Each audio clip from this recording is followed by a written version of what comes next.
Goeiemôre, dit is Vrydag die 3de April. Goeie Vrydag, Paasvrydag. Matteus 27 vers 46. Jesus is aan die kruis.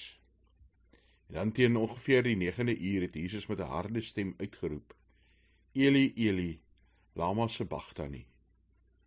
Dit beteken: my God, waarom het U my verlaat?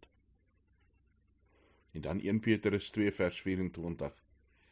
Hy het self ons sondes in sy liggaam aan die kruishout gedra, sodat ons, nou dat ons sondes afgesterf het, vir geregtigheid kan leef.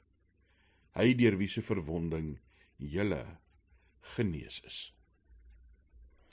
Christus sterf in ons plek aan die kruis, sodat ons nie weer hoef uit te roep: my God, waarom het U my verlaat nie? Sodat ons kan weet dat God vir altyd by ons is. Ja, hy het in ons plek ons sonde aan die kruis gedra. In ons plek met sy bloed betaal vir ons sonde. Nou kan ons vir geregtigheid leef. Nou kan ons vir God leef. Nou kan ons nuut lewe. Here, as ons vandag herdenk dat Christus aan die kruis gesterf het, in ons plek,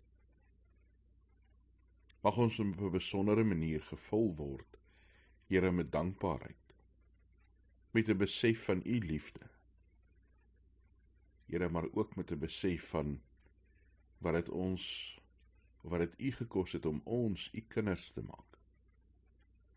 Dat ons sal besef hoe kosbaar ons vir U is. Vul ons met U Gees, Here, dat ons 'n nuwe lewe sal leef.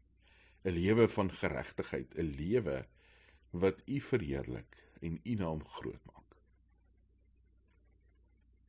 Ons staan voor U, Here, as sondige mense, wat skoon gewas is deur die bloed van Christus, ingetrek is in U genade.